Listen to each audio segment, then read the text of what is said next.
नमस्कार दोस्तों, good evening. Are के वाई पीसीएस क्लासेस में आपका स्वागत है। मैं राजेश कुमार आपके लिए लेकर आया हूँ सेकंड ग्रेड के सेकंड पेपर एसएसटी की दर्शन शास्त्र की क्लास, जिसमें हमारी 2 या 3 क्लासें हो चुकी थी और हम स्टेप बाय स्टेप सिलेबस के हिसाब से जो भी टॉपिक है उसको लेते हुए चल रहे थे। तो जो आज का हमारा टॉपिक है वो है वेद।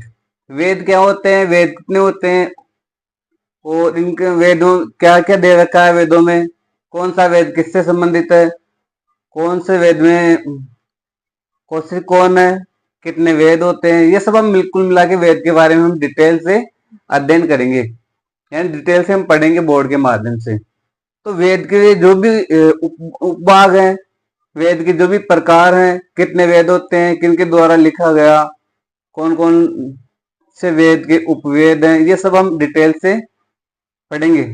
और इनमें से जो प्रीवियस ईयर के क्वेश्चन है वो भी पहले आए हुए हैं वेदों में से। जो आने वाले क्वेश्चन है वेदों में से जो भी बनने वाले क्वेश्चन है वो भी इनमें से बनेंगे। तो इस टॉपिक को हम गहराई से लेकर चलेंगे। ये नहीं है कि ऊपर ऊपर से पढ़ेंगे, इसके बारे में संपूर्ण रूप से जानकारी लेंगे कि वेदों के बारे में जितना हो सके उतना हम गहराई में जाने की कोशिश करेंगे। तो वेद, सबसे जो आज का टॉपिक हमारा यह है वेद। वेद कितने होते हैं ये तो आपको सभी को पता है। वेद 4 होते हैं। कौन कौन से? ऋग्वेद, सामवेद, यजुर्वेद और अर्थवेद। तो वेद कितने प्रकार के होते हैं ये सब आपको पता है, लेकिन हम स्टेप बाय स्टेप पढ़ेंगे वेदों के बारे में। आज का टॉपिक है वेद दर्शन शास्त्र में।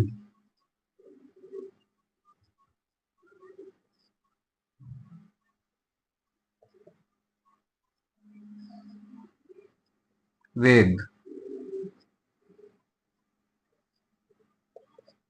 आज का टॉपिक अपना वेद।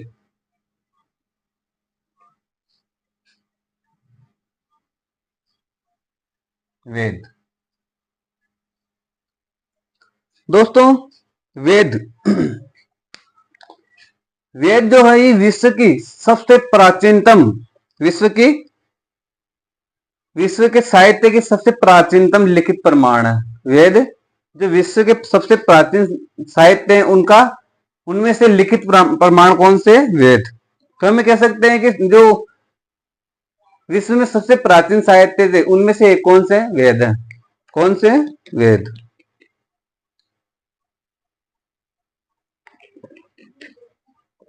यानी इनसे प्राचीन और कुछ नहीं है। जितने भी प्राचीनतम साहित्य हैं उनमें से एक है वेद। अब वेद के बारे में देखते हैं कि वेद का अर्थ क्या होता है। तो वेद का अर्थ होता है ज्ञान और जानना। क्या अर्थ होता है? जानना या फिर ज्ञान। ये क्या होता है? वेद का अर्थ होता है। वेद का अर्थ होता है। वेदों का वर्गीकरण किसने किया? तो महर्षि वेदव्यास ने वेदों का वर्गीकरण किया। वेदों को ईश्वर की वाणी भी कहा जाता है। वेदों को ईश्वर की वाणी भी कहा जाता है। और वेदों को ज्ञान की राशि का भंडार और संग्रह भी कहा जाता है। तो वेदों के बारे में हम डिटेल से चर्चा करेंगे। वेद कितने प्रकार के होते हैं, बोर्ड के माध्यम से लिखेंगे भी सही, आप भी अपने नोट्स बनाना। और वेदों के बारे में जितना हो सके आपको कंटेंट देने की मैं कोशिश करूंगा। तो सबसे पहले हम लिखते हैं कि यह सबसे प्राचीनतम साहित्य में से एक है। क्या? वेद।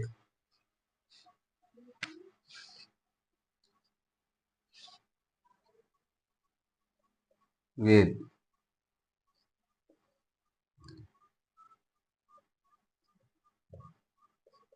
सबसे प्राचीन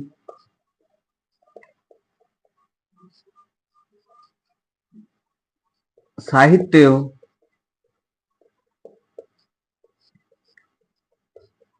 में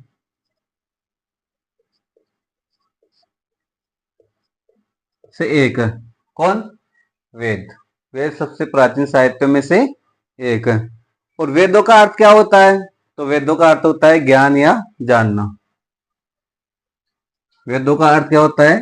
ज्ञान या जानना। तो इनका अर्थ क्या है? अर्थ अर्थ होता है ज्ञान या फिर जानना, यानी किसी भी विषय वस्तु के बारे में जानना या किसी भी परंपरा, किसी भी साहित्य के बारे में जानना, ये वेदों का अर्थ होता है। तो वेद ही खुद जो वेद है ये खुद ही एक साहित्य है। तो वेद का अर्थ होता है ज्ञान या जानना, ज्ञान या जानना। तो ये तो वेदों का अर्थ हो गया। अब इसके बाद हम देखते हैं कि वेदों का वर्गीकरण किसने किया। तो वेदों का वर्गीकरण किया महर्षि वेदव्यास ने। किसने किया? महर्षि वेदव्यास ने वर्गीकरण।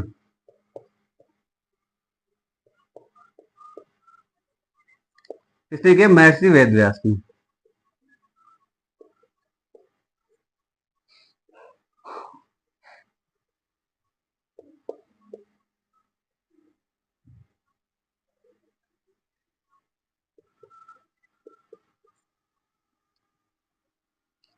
महर्षि वेदव्यास ने किया।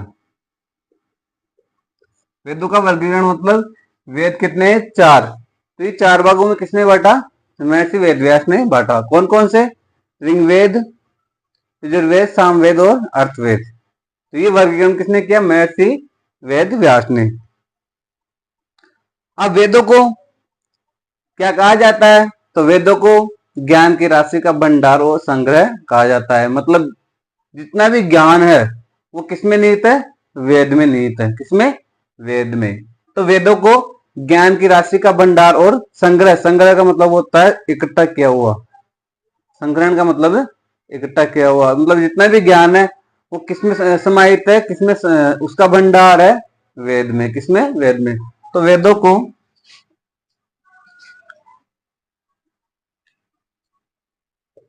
को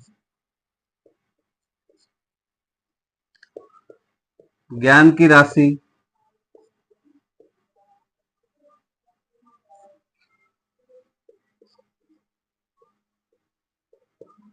भंडार और संग्रह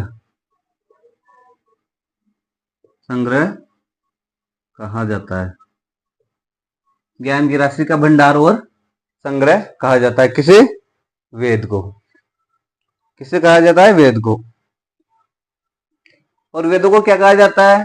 तो वेदों को भारतीय दर्शन में क्या कहा जाता है? प्राण कहा जाता है। वेदों को भारतीय दर्शन में प्राण कहा जाता है।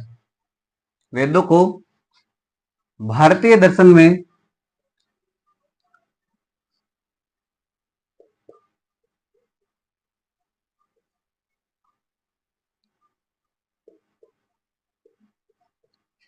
प्राण कहा जाता है।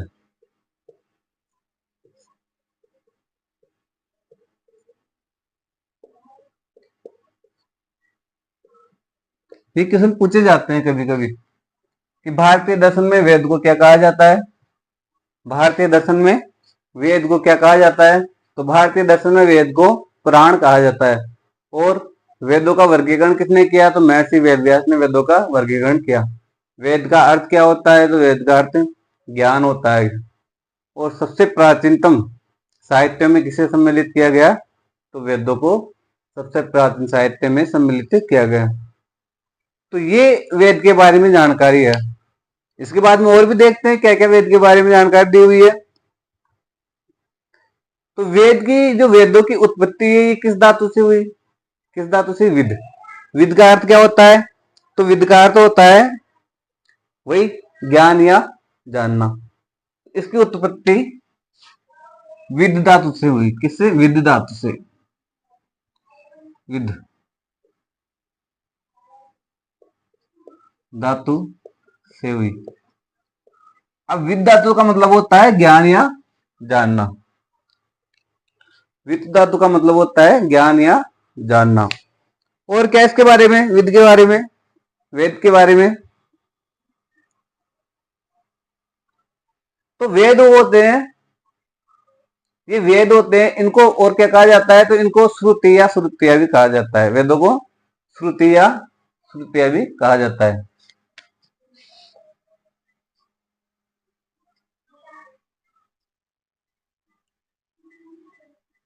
श्रुति,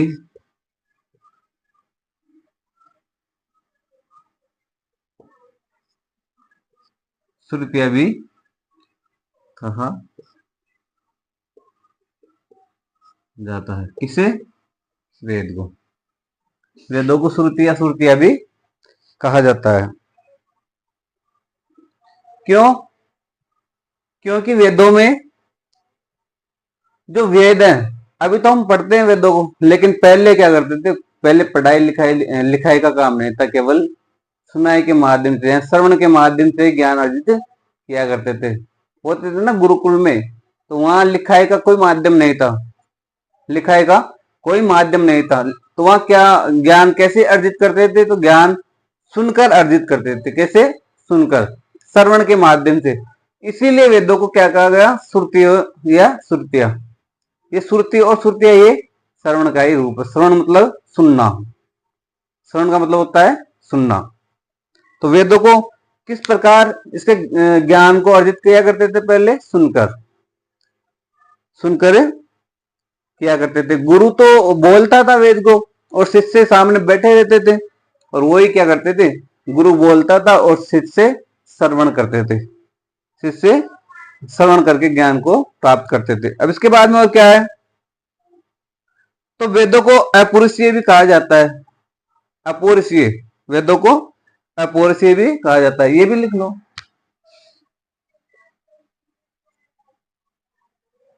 वेदों को अपौरुषीय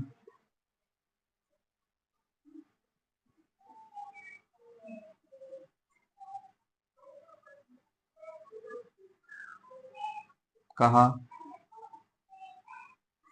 जाता है। वेदों को अपौरुषीय भी कहा गया है, वेदों को अपौरुषीय भी कहा गया है।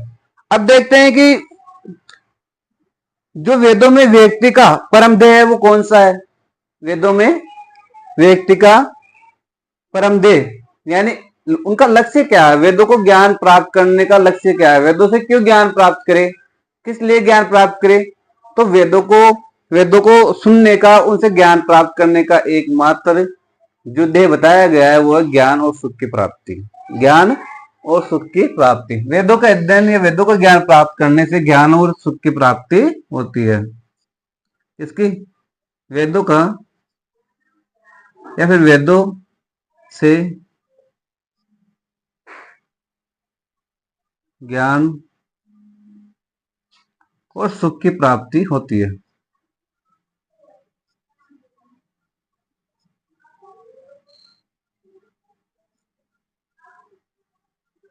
होना बताया है।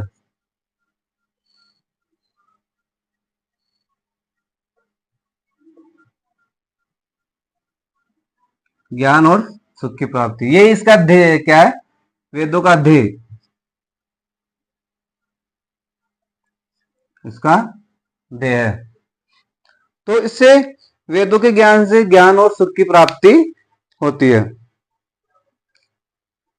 वेदों को लौकिक और अलौकिक भी बताया गया है। क्यों बताया गया है? तो वेदों के अध्ययन से हमें विषयों का ज्ञान प्राप्त होता है। कौन कौन से विषय? एक तो लौकिक विषय और एक अलौकिक विषय, यानी जो इस लोक में है वो विषय और जो इस लोक में नहीं है वो विषय। यानी इससे वेदों से हमें लौकिक और अलौकिक विषयों का ज्ञान प्राप्त होता है। यहाँ लिखता हूं, वेदों से लौकिक और अलौकिक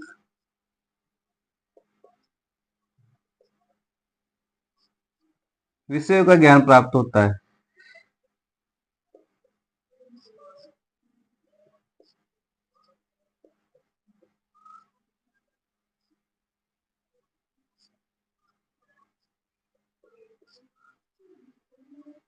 यानी इस जगत में क्या कौन सी वस्तुएं हैं और इस जगत में कौन सी वस्तुएं नहीं है, उनका भी ज्ञान किससे प्राप्त होता है? वेदों से प्राप्त होता है। किससे प्राप्त होता है? वेदों से प्राप्त होता है। इसके बाद में देखते हैं कि वेदों जो वेद है वो अपरुषीय क्यों है? इसका क्या कारण है? अपरुषीय होने का क्या कारण है वेद? तो इसमें जो बताया गया कि वेदों की रचना ना तो लौकिक पुरुष के प्रति है और ना ही वेदों की रचना अलौकिक पुरुष के प्रति है। यानी ना तो वेदों की रचना लौकिक पुरुष ने की है, यानी पुरुष ने, लौकिक पुरुष का मतलब होता है ऋषि मुनि, जो कि एक स्थायी तौर पर क्या है, पुरुष है। यानी तो वेदों की रचना ना तो लौकिक पुरुष ने की है, लौकिक पुरुष का मतलब होता है ऋषि मुनि, और ना ही वेदों की रचना किसी अलौकिक पुरुष ने की है। अलौकिक पुरुष का मतलब होता है ईश्वर। क्या होता है? ईश्वर। तो वेदों की रचना यह लिखता हूं,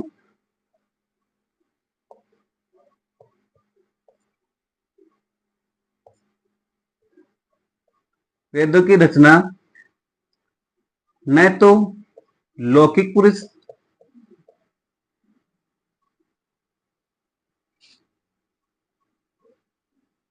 अब लौकिक पुरुष कौन है?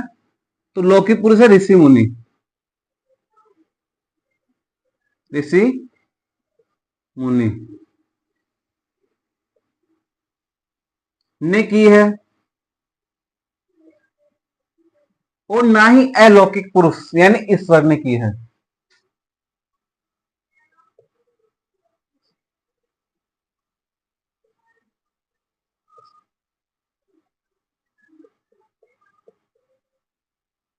अलौकिक पुरुष,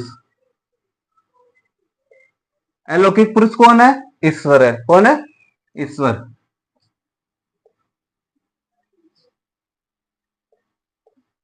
ने की है।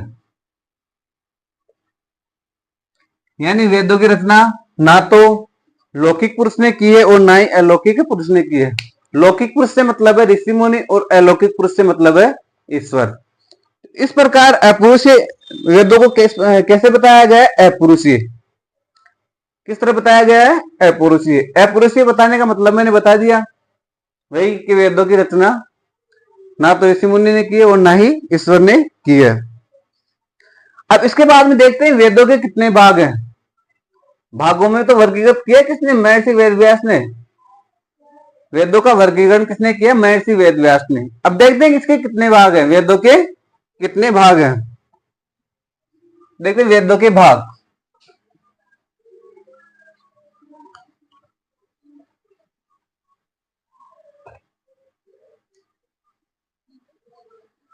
कितने भाग हैं वेदों के?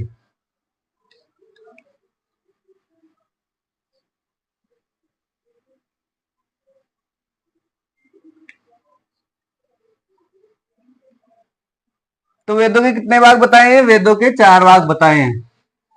कौन कौन से हैं ये आप भी जानते हो, कौन कौन से हैं। वेदों के 4 भाग माने गए हैं। कौन कौन से?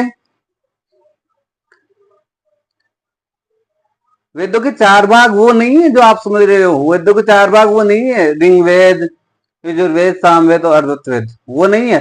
वेदों के 4 भाग हैं। एक तो संहिता, ब्राह्मण्य, आरण्यक और उपनिषद। इनमें से क्वेश्चन आते हैं। वेदों के 4 भाग,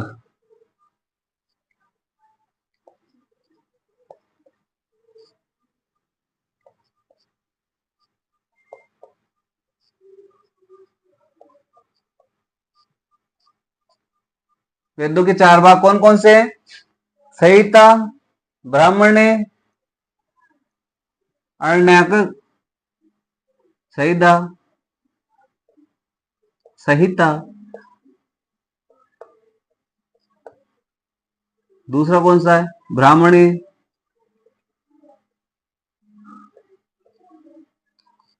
तीसरा आरण्यक,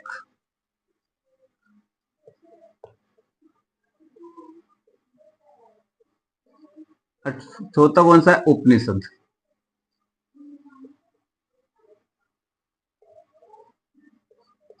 ये वेदों के 4 भाग है। कौन कौन से? संहिता, ब्राह्मण, आरण्यक और उपनिषद। तो कई बार क्वेश्चन आता है कि वेदों के भाग कौन कौन से हैं, तो उसमें दे रखा होता है निम्न, ये क्वेश्चन पूछता है निम्न में से वेदों का भाग है, वेद का भाग है। तो यजुर्वेद, सामवेद देता है, अथर्ववेद देता है और संहिता देता है। तो हमें अगर हमें जानकारी नहीं है कि वेदों के भाग कौन कौन से हैं, तो हम यजुर्वेद भी लगाएंगे, सामवेद भी लगाएंगे, अर्थवेद भी लगाएंगे। संहिता को छोड़ देंगे कि ये तो वेद का भाग हो ही नहीं सकता। भाग हमने 4 ही पढ़े थे, तो भाग वही याद आएंगे कौन से 4 वेद है। लेकिन वेद के 4 भाग ये कौन से? संहिता, ब्राह्मण, आरण्यक और उपनिषद, ये वेद के 4 भाग हैं।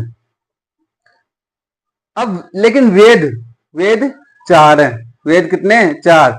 वेदों के भाग पढ़ाया है मैंने आपको। अब वेद वेद पढ़ाऊंगा। वेद कितने होते हैं? 4 होते हैं। कौन कौन से?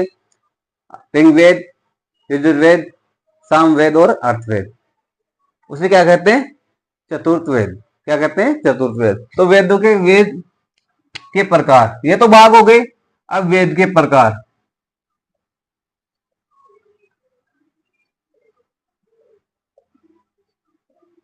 वेदों के प्रकार कौन कौन से हैं? तो पहला है ऋग्वेद। पहला है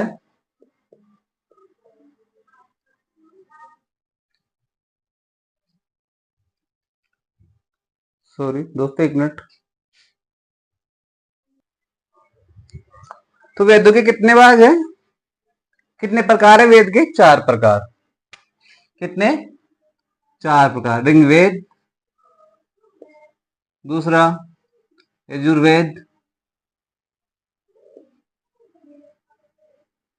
सामवेद,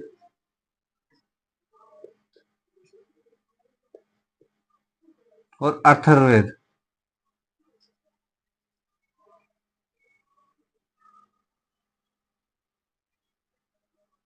अथर्ववेद। तो ये वेद के 4 प्रकार हैं। वेद के 4 प्रकार हैं। कौन कौन से? ऋग्वेद, यजुर्वेद और सामवेद। तो अब इनको हम एक एक करके पढ़ेंगे। जो भी जानकारी होगी, जैसे ऋग्वेद के बारे में क्या क्या दे रखा है, क्या क्या दिया हुआ है, क्या क्या क्वेश्चन आए हुए हैं, इनको बिल्कुल कंप्लीट रूप से पढ़ेंगे। जितनी गहराई हो सके उतनी गहराई से पढ़ेंगे। एक बार पढ़ने के बाद आपको फिर नोट्स बना लोगे साथ ही साथ, तो फिर कहीं से नोट्स बनाने की जरूरत नहीं है। इतनी गहराई से पढ़ेंगे, कुछ भी नहीं छोड़ेंगे इनके बारे में। तो सबसे पहले लेंगे ऋग्वेद। सबसे पहले ऋग्वेद। 4 ये याद रखना, जो वेद के 4 भाग कौन कौन से हैं? संहिता, ब्राह्मणी, आरण्य और उपनिषद। और वेद के प्रकार अलग है, वेद के भाग अलग हैं। प्रकार है वो तो है ऋग्वेद, यजुर्वेद, सामवेद, अथर्ववेद। और जो भाग है उसके वो है संहिता, ब्राह्मणी, आरण्य और उपनिषद। अब देखते हैं ऋग्वेद। पहला कौन सा है? ऋग्वेद।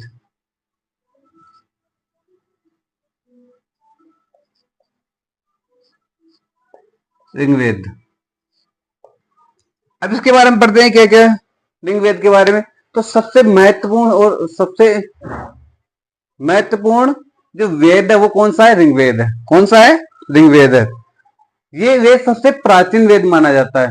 ऋग्वेद सबसे प्राचीन वेद माना जाता है। ये सबसे प्राचीन वेद है। ये है सबसे प्राचीन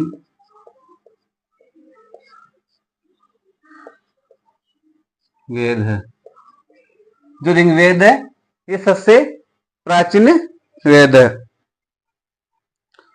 ऋग्वेद में देवताओं की स्तुति यानी देवताओं की वंदना संबंधी मंत्रों का उच्चारण किया गया। किसमें? ऋग्वेद में।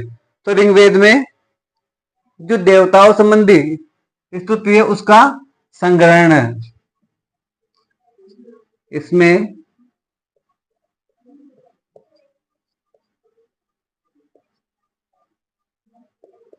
देवताओं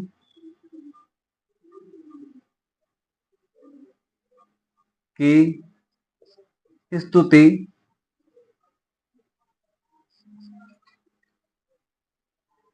व मंत्रों का संग्रहण है।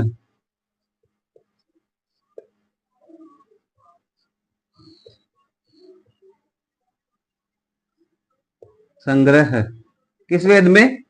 ऋग्वेद में। यानी देवताओं की जो स्तुति करते हैं, वंदना करते हैं उनकी, उसका साथ ही जो मंत्र होते हैं उनका संग्रहण किसमें है? ऋग्वेद में बताया गया है। अब इसमें कितने मंडल है, कितने सूक्त और कितने मंत्र है? तो इसमें जो ऋग्वेद है इसमें तो 10 मंडल है।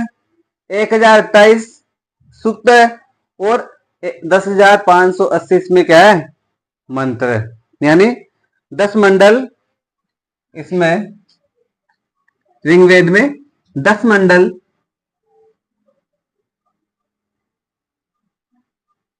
10 मंडल, 1028 सूक्त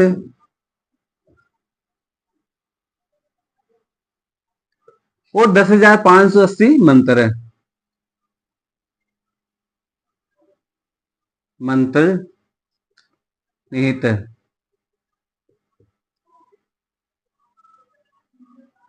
किसमें निहित है, ऋग्वेद में निहित है।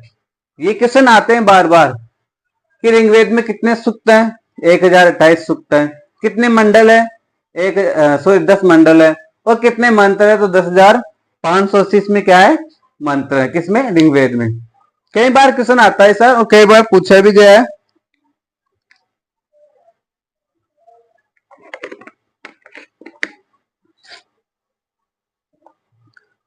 कई बार पूछा भी गया है। अब देखते हैं ऋग्वेद का उपवेद कौन सा है। ये ऋग्वेद का उपवेद कौन सा है, तो इसका उपवेद है आयुर्वेद। कई बार क्वेश्चन आता है, ऋग्वेद का उपवेद भी पूछा गया है। दर्शन शास्त्र की जो भी, एक तो दर्शन शास्त्र और एक नीति शास्त्र, ये लमसम दोनों सब्जेक्ट क्या है, सेम से हैं। इनमें सिलेबस मैच करता है।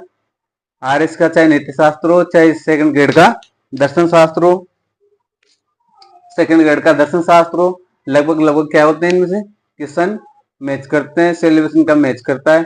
तो मैं आपको आरएस हिसाब से ही ये पढ़ाऊंगा दर्शन शास्त्र, ताकि जो सेकंड ग्रेड का एसएसटी का पेपर है, वो जो क्वेश्चन आए तो उसे आप आसानी से सोल्व कर सको। तो जो ऋग्वेद है, इसका उपवेद कौन सा है, ऋग्वेद का उपवेद, उपवेद।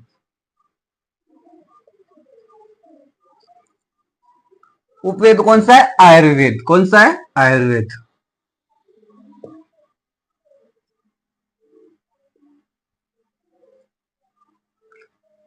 ऋग्वेद का उपवेद कौन सा है, आयुर्वेद।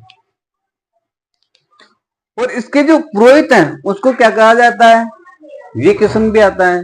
ऋग्वेद के पुरोहित को क्या कहता है, तो होत्र और होता कहा जाता है। होत्र या होता कहते हैं ऋग्वेद के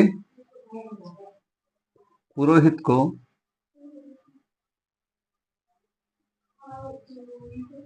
पुरोहित को क्या कहते हैं, होत्र या होता कहते हैं। ये भी क्वेश्चन आता है, कई बार पूछा गया है। चारों वेद के दे रखे हैं हो जो पुरोहित है, और एक तरफ वेद, एक तरफ पुरोहित दे रखा है, और मिलान के लिए क्वेश्चन पूछे गए हैं। उपवेद दे रखे हैं और वेद दे रखे हैं, मिलान के लिए क्वेश्चन पूछे गए हैं। तो ऐसे क्वेश्चन भी आते हैं। तो ये जो ऋग्वेद था, ये हमने पढ़ा। इसमें ये सबसे प्राचीनतम वेद है, सबसे प्राचीन वेद है। इसमें देवताओं की स्तुति, मंत्रों, देवताओं की स्तुति और मंत्रों का संग्रहण है। किसमें, ऋग्वेद में। ऋग्वेद में 10 मंडल, 1028 सूक्त और 10,580 मंत्र निहित है। ऋग्वेद के उपवेद को आयुर्वेद का कहते हैं। और इसका जो पुरोहित है, ऋग्वेद का जो पुरोहित है, उसे कहते हैं होत्र या होता कहते हैं। ये हमारा क्या हो गया, ये हमारा ऋग्वेद हो गया। इसके बाद में देखते हैं यजुर्वेद। इसके बाद देखते हैं यजुर्वेद।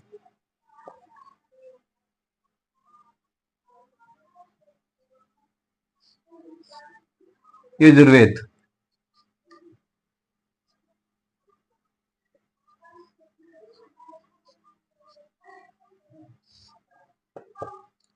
ये तो हो गया हमारा कौन सा,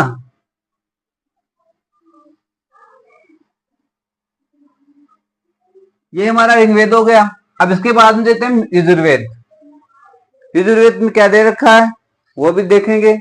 तो यजुर्वेद है जो दोनों भाषाओं में लिखा हुआ है। कौन से में, दोनों भाषाएं। अब दोनों भाषाएं कौन कौन सी है, तो गद्य और पद्य भाषा होती है ना, गद्य भाषा, पद्य भाषा।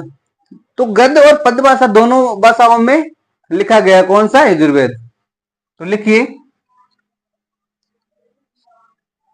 यह वेद गद्य और पद भाषा में लिखा गया है। गद्य पद दोनों भाषाओं में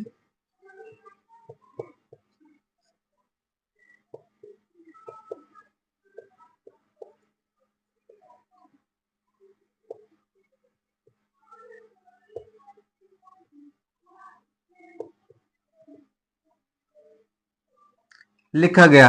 कौन कौन सी में? गद्य और पद दोनों भाषाओं में कौन सा वेद लिखा गया? यजुर्वेद लिखा गया। गद्य और पद्य भाषाओं में यजुर्वेद लिखा गया। अब इसमें क्या दे रखा है यजुर्वेद में? तो यजुर्वेद में जो यज्ञ संबंधी विधियां होती है उनका क्या दे रखा है? वर्णन दे रखा है। किसमें? यजुर्वेद में। यजुर्वेद में यज्ञ संबंधी, यज्ञ करते हैं ना राजा महाराजा, ऋषि मुनि सब यज्ञ करते हैं, तो यज्ञ संबंधी कौन सी विधियां होती है वो सब किसमें लिखी हुई है? यजुर्वेद में। इसमें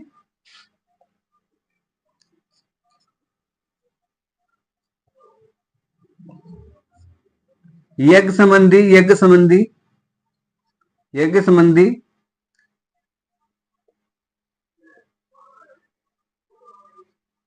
विधियों का वर्णन है।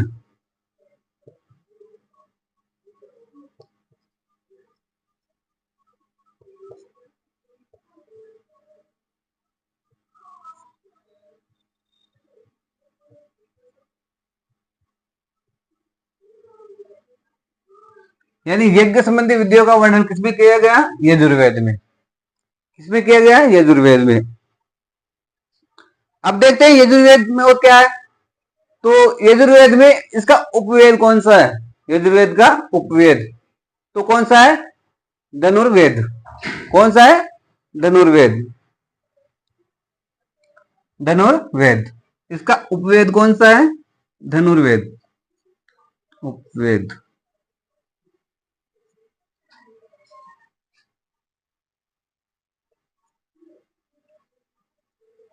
धनुर्वेद ये इसका क्या है? उपवेद। यानी यजुर्वेद का उपवेद धनुर्वेद। जबकि हमने ऋग्वेद का उपवेद कौन सा पढ़ा था? आयुर्वेद। कौन सा पढ़ा था? आयुर्वेद।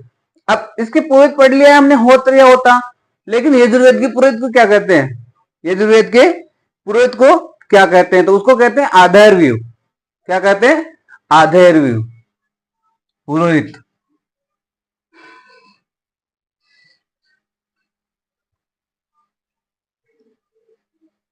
इसे कहते हैं आधैर्व्यू।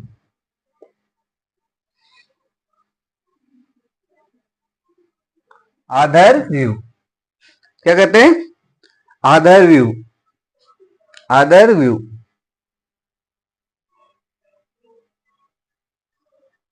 आधैर्व्यू पुरोहित को क्या कहते हैं? आधैर्व्यू।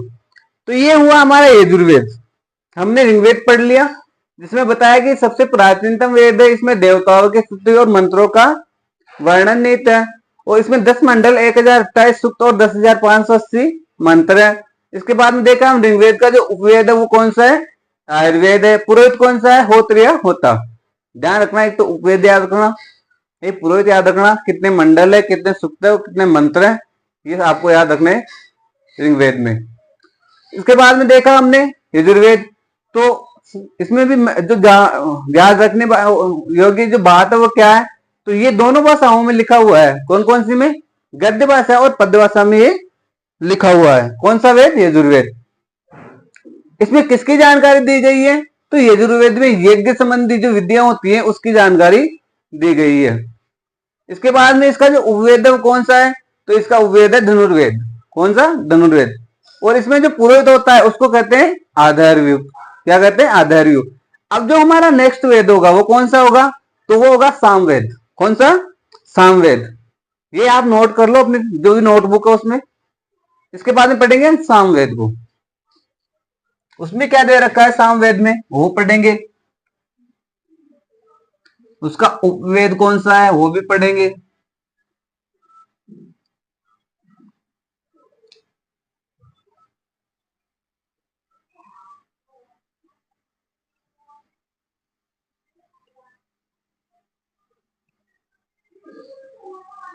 उसका उपवेद कौन सा है वो भी पढ़ेंगे। उसका पुरोहित कौन है? सामवेद का, वो पढ़ेंगे। तो तीसरा कौन सा है हमारा? सामवेद।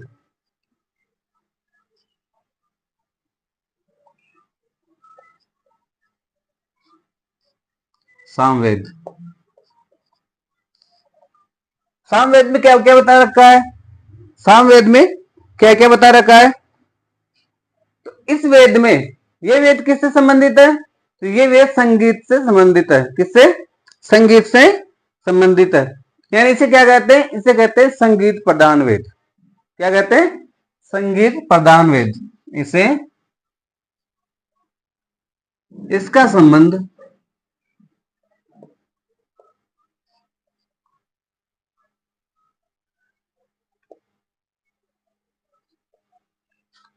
संगीत, संगीत तो जानते हो ना आप, संगीत से है। इसे, इसलिए, इसके आगे लिख लो, इसलिए इसे संगीत प्रधान वेद कहा जाता है। आगे लिख देता हूं नीचे, इसे संगीत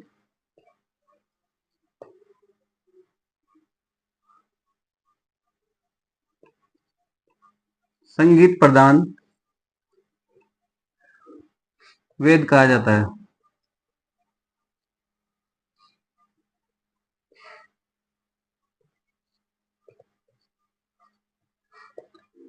ये पूछा जा सकता है कि कौन सा वेद संगीत प्रधान वेद है? तो कौन सा है? सामवेद। कौन सा वेद है? सामवेद। अब इसके बाद में, इसके, इसका उपवेद क्या है? तो इसका उपवेद है गंधर्व वेद। कौन सा है उपवेद? गंधर्व वेद। उपवेद गंधर्व वेद।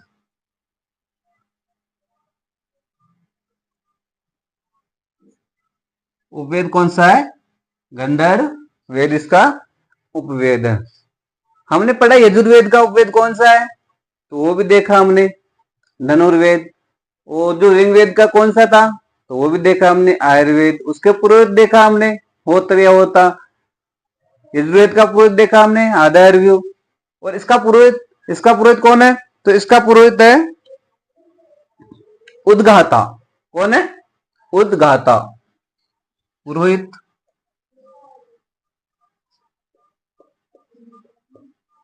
पुरोहित का क्या नाम है? उद्गाता।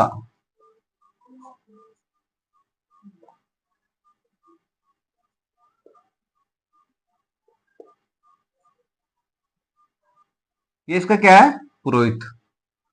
तो ये देखा हमने, इसका पुरोहित उद्गाता, इसका उपवेद गंधर्व वेद, और ये किससे संबंधित है ये भी हमने देखा। तो ये संगीत से संबंधित होने के कारण इसे क्या कहते हैं? संगीत प्रधान वेद। क्या कहते हैं? संगीत प्रधान वेद।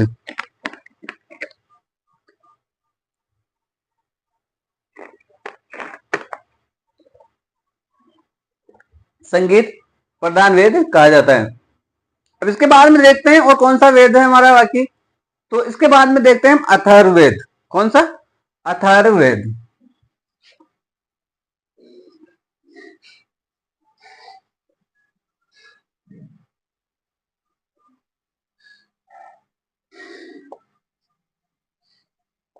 अथर्ववेद, इसमें क्या दे रखा है? अथर्ववेद में ये किससे संबंधित है? इसके, इसका उपवेद कौन सा है और इसका पुरोहित कौन सा है? तो अथर्ववेद है, अथर्ववेद, अर्थवेद नहीं, अथर्ववेद। अथर्ववेद, अथर्ववेद। तो इसका पुरोहित कौन है? इसका उपवेद कौन सा है और ये किससे संबंधित है? और इसका उपनाम क्या है? इसका उपनाम क्या है? तो इसका उपनाम क्या है? इसका उपनाम है ब्रह्मवेद।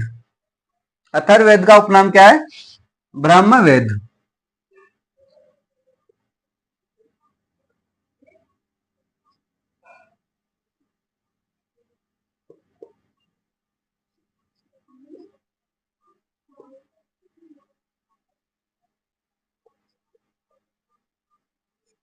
ब्रह्मवेद इसका उपनाम है। किसका? अथर्ववेद का ब्रह्मवेद उपनाम है।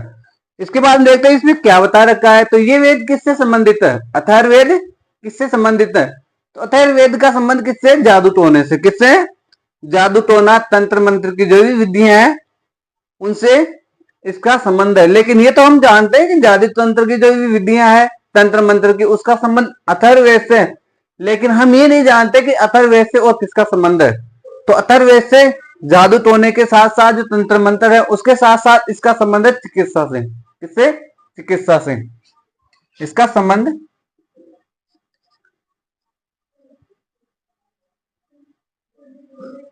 संबंध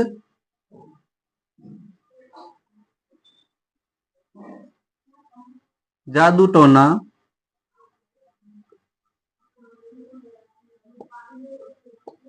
तंत्र मंत्र चिकित्सा से।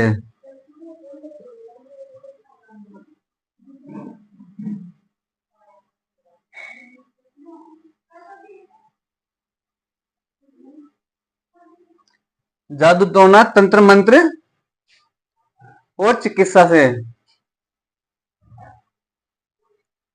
तो कई बार क्वेश्चन पूछ लेता है कि चिकित्सा का संबंध किस वेद से है? चिकित्सा का संबंध किस वेद से है? तो चिकित्सा का संबंध अथर्ववेद से। किस वेद से? अथर्ववेद से। इसके बाद में देखते हैं इसमें और क्या दे रखा है। अथर्ववेद को और क्या नाम दिया गया है? अथर्ववेद को किस नाम से जाना जाता है? तो अथर्ववेद को ज्ञान वेद के नाम से भी जाना जाता है। इसे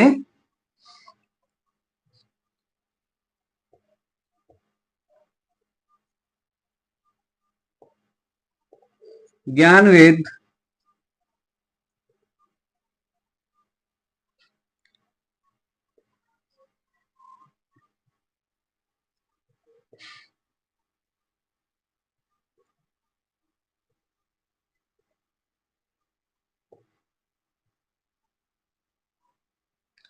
इसे ज्ञान वेद के नाम से भी जाना जाता है।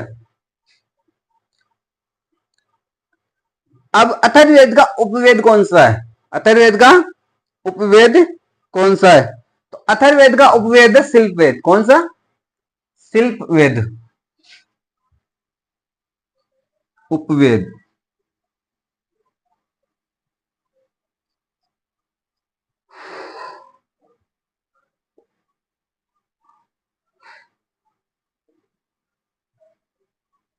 अथर्ववेद का उपवेद कौन सा है? शिल्प वेद।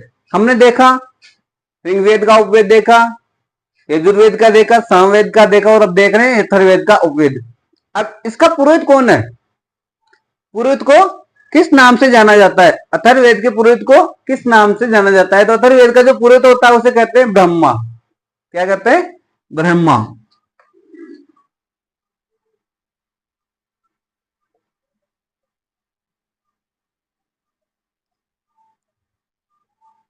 ब्रह्मा।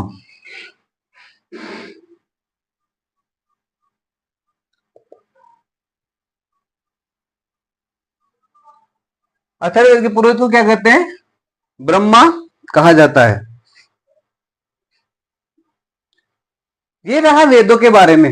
हमने पढ़ा एक एक करके वेद। अभी वेदों के बारे में जानना बहुत कुछ बाकी है, लेकिन जो पढ़ा हमने एक एक वेद करके वेद, वो ये था हमारे सामने कि इसके वेद कौन से हैं, किस नाम से, पहले तो किस नाम से जाना जाता है, फिर इसके उपवेद का क्या नाम है और ये किससे संबंधित है, साथ ही इसका पुरोहित का क्या नाम है। तो ये हमने देखा स्टेप बाय स्टेप, 4 वेद देखे। अब देखेंगे वेद त्रयी, जिसमें कौन सा वेद शामिल नहीं है और कौन कौन से वेद शामिल है। 1 मिनट।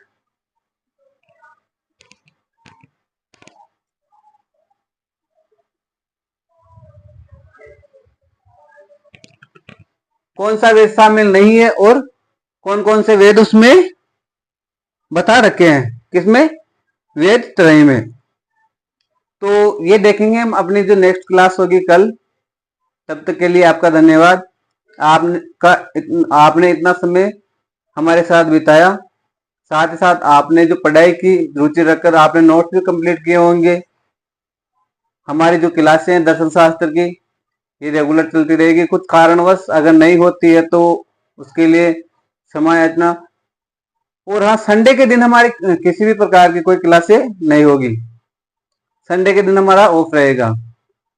तो आप ये पढ़ते रहिए, अपने लक्ष्य को अपने ध्यान में रखिए और धीरे धीरे अपने लक्ष्य की ओर बढ़ते रहिए। आपको पता है कि धीरे धीरे धीरे धीरे रे मना धीरे सब कुछ होए, कहते हैं ना, धीरे धीरे रे मना धीरे धीरे सब कुछ होए।